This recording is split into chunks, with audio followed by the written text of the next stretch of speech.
সবাইকে লিনাক্সের তৃতীয় এপিসোডে স্বাগতম।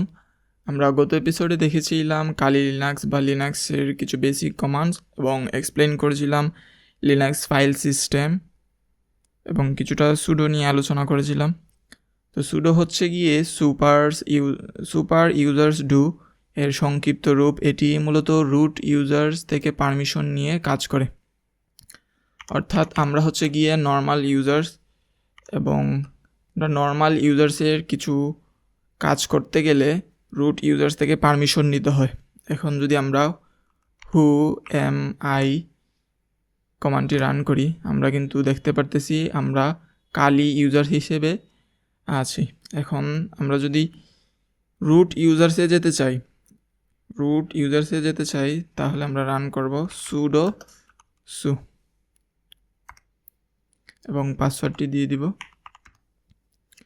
এখন সুডো সু কি? সুডো হচ্ছে গিয়ে সুপার ইউজার্স ডু এবং সু হচ্ছে গিয়ে সাবস্টিটিউট ইউজার্স। এটি মূলত ইউজার্স চেঞ্জ করে। এখন আমরা আছি হচ্ছে গিয়ে রুট ইউজার্স, সু হচ্ছে গিয়ে ইউজার্স চেঞ্জ করে। এখন যদি আমরা আবারও হু এম আই লিখি, এখন আমরা কিন্তু এই যে রুট ইউজার্স হিসেবে আছি। এখন আমরা রুট ইউজার্স থেকে বের হওয়ার জন্য আমরা লিখব এক্সিট। এখন কিন্তু আমরা রুট ইউজার থেকে বের হয়ে গেছি, আমরা কালি ইউজার হিসেবে আছি। এখন ধরেন আমরা কোনো কমান্ড বা টুলসের বিষয়ে জানতে চাই বা কীভাবে টুলসের কমান্ডগুলি রান করতে হয়, সেটির জন্য আমরা টুলসের ম্যানুয়াল দেখতে চাই। তো ম্যানুয়াল দেখার জন্য আমরা -h লিখে বা -হেল্প লিখে দেখতে পারি। এখন ধরেন আমরা নর্মালি হু এম আই দিয়েই দেখি, হু এম আই -h আসছে না, তো আমরা আবার দেখব who am I -help।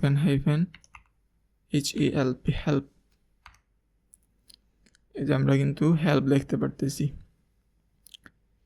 Option print the user name associated with the current effective user ID। এটির মাধ্যমে আমরা দেখতে পারতেছি যে হু এম আই কমান্ডটির কাজ কি বা কীভাবে রান করতে হয়। এখন যদি আমরা এগুলো ক্লিয়ার করে দেই CLER, এখন আমরা যদি একটি টুলসের দেখতে চাই nmap হচ্ছে গিয়ে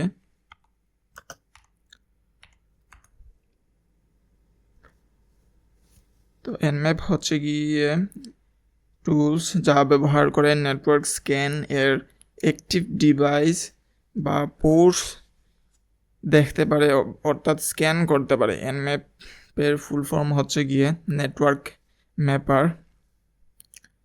তে nmap লিখে -h আসে নাই। আমরা যদি আবারও nmap help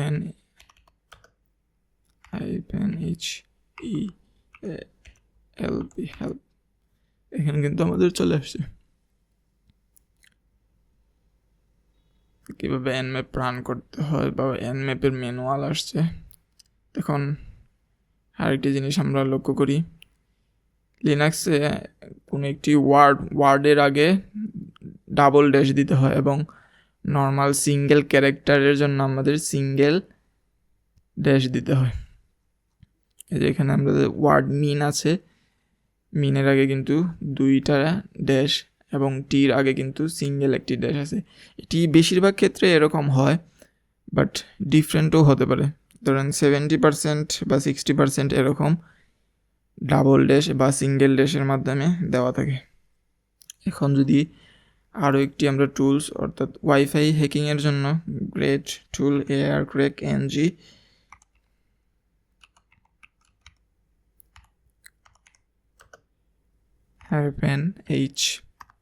-h দিয়ে আসেনি, আমরা আবার ARcrack-ng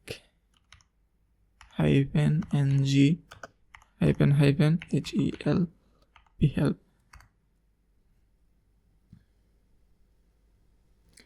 আমাদের এয়ারক্র্যাক ইঞ্জিন ম্যানুয়াল কিন্তু চলে আসছে। অর্থাৎ আমরা যখন আমাদের হাইফেন এইচ কাজ করবে না বা হাইফেন হেল্প কাজ করবে না, হাইফেন এইচ কাজ করবে না, তখন আমরা হাইফেন হেল্প দিয়ে আমরা দেখব কাজ করে কি না। এখন চাইলে ধরেন আমাদের কোনোটাই কাজ করতেছে না, তখন আমরা কি করতে পারি, ম্যান হচ্ছে গিয়ে ম্যানুয়ালের শর্ট ফর্ম ম্যান এয়ারক্র্যাক এনজি, যে আমাদের কিন্তু ফুল ম্যানুয়ালটি আরও ডিটেলসে চলে আসছে। অর্থাৎ আমরা ম্যানের মাধ্যমে ম্যানুয়ালটি ফুল মোর ডিটেলসে আমরা দেখতে পারবো। এখন যদি আমরা স্ক্রোল বার নিচে করি আরও ডিটেলস চলে আসবে।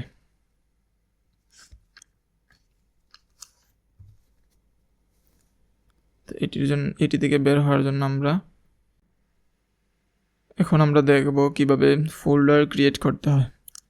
তো আমরা যদি প্রথমে নর্মাল উইন্ডোজের মতো ফোল্ডার ক্রিয়েট করতে যাই, আমরা হোমে ঢুকব এবং আমরা দেখার সুবিধার্থে যদি ডেস্কটপেই দেখি, রাইট ক্লিক করে ক্রিয়েট ফোল্ডার, আমরা ফোল্ডারের নাম দিয়ে দিব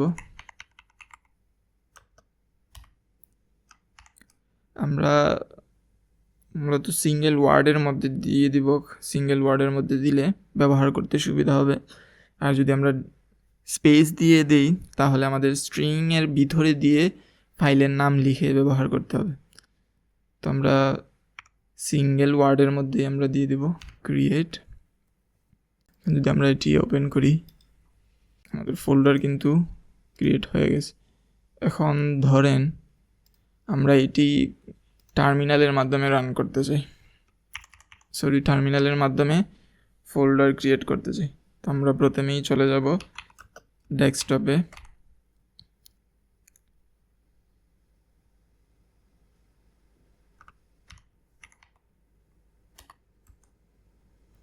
ls, আমাদের ডেস্কটপে অলরেডি ফোল্ডার 1 কিন্তু ক্রিয়েট আছে।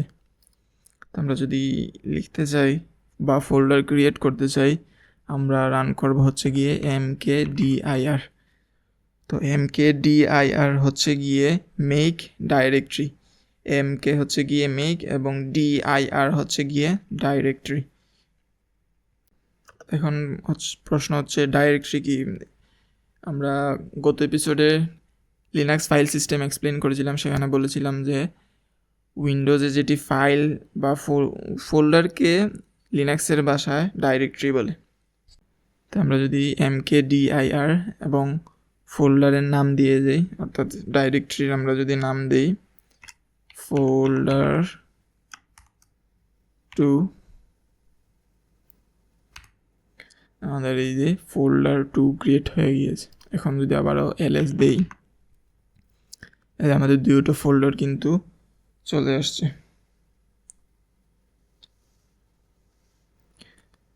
এখন আমরা যদি ফোল্ডারের ভিতরে ঢুকি, cd ফোল্ডার 1, এখন যদি ls দিই, আমাদের ফোল্ডারের ভিতরে কিন্তু কোনো ফাইল বা কোনো কিছুই নেই। এখন ধরেন আমরা এখানে ফাইল ক্রিয়েট করতে চাই, আমরা দিতে পারি টাচের মাধ্যমে আমরা ফাইল ক্রিয়েট করতে পারি। টাচ ফাইলের আমরা এখন নাম দিয়ে দিব, ধরেন মাই ফাইল 1। এখন যদি ls দেই, আমাদের মাই ফাইল 1 কিন্তু চলে আসছে। এখন আমরা ফাইলের ভিতরে টেক্সট ফাইল ক্রিয়েট করে বা টেক্সট ফাইলের ভিতরে আমরা কিছু লিখে ফাইলটি ক্রিয়েট করব। সেটির জন্য আমরা দিব ইকো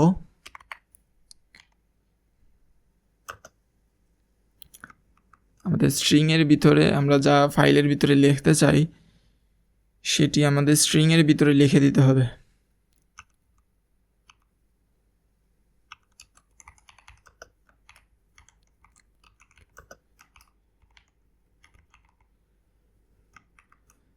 সাবস্ক্রাইব এথিক্যাল ব্রাদার।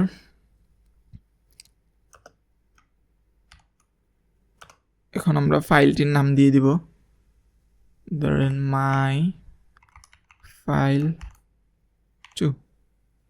আচ্ছা, এখন যদি আমরা ls দেই, আমাদের দুইটি ফাইল কিন্তু আছে, এবং দুইটি ফাইলের মধ্যে আমরা যদি cd মাই ফাইল 2-তে ঢুকি, যেটি আমরা একটু আগে ক্রিয়েট করেছিলাম,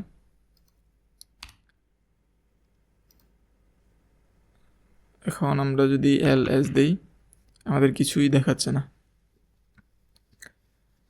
অর্থাৎ আমরা ls এর মাধ্যমে টেক্সট ফাইল আমরা পড়তে পারবো না বা দেখতে পারবো না। তো আমাদের টেক্সট ফাইল দেখার জন্য আমরা রান করব cat এবং টেক্সট ফাইলের আমরা নাম দিয়ে দিব, যে ফাইলটি দেখতে চাই সেই ফাইলের নাম দিয়ে দিব টেক্সট ফাইল 2। এই যে চলে আসছে সাবস্ক্রাইব এথিক্যাল ব্রাদার, এবং আমরা এটি আগে স্ট্রিংয়ের ভিতরে লিখেছিলাম। এখন চাইলে আমরা আরেকটি কমান্ডের মাধ্যমে দেখতে পারি, মোর ফাইল 2, সরি আমাদের নামের ভুল হয়ে গেছে, মোর মাই ফাইল 2। এই যে চলে আসছে সাবস্ক্রাইব এথিক্যাল ব্রাদার। এখন আমরা এটি ক্লিয়ার করার জন্য আমরা দিব clear। আমরা দেখলাম কিভাবে ফোল্ডার বা ফাইল ক্রিয়েট করতে হয়। এখন আমরা ধরেন ফাইলগুলো ডিলিট করতে চাই, তো ডিলিট করার জন্য আমরা দেখব আগে ফোল্ডার বা ফাইলের ভিতরে কি আছে। ls, এখন আমাদের দুইটি ফাইল আছে, তো আমাদের ফাইল রিমুভ করার জন্য rm অর্থাৎ রিমুভ, এখন আমরা ফাইলের নাম দিয়ে দিব মাই ফাইল -1। চাইলে আমরা একসাথে দুটি ফাইলেই ডিলিট করতে পারি।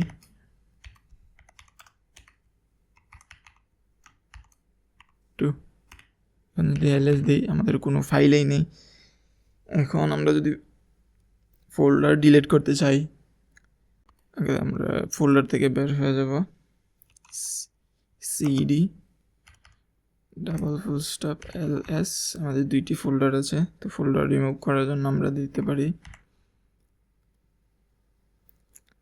rm folder1 cannot remove folder and it is a directory, অর্থাৎ এটি ডাইরেক্টরি, rm দ্বারা ডাইরেক্টরি রিমুভ করা যাবে না। rm দ্বারা শুধুমাত্র ফাইল রিমুভ করা যাবে।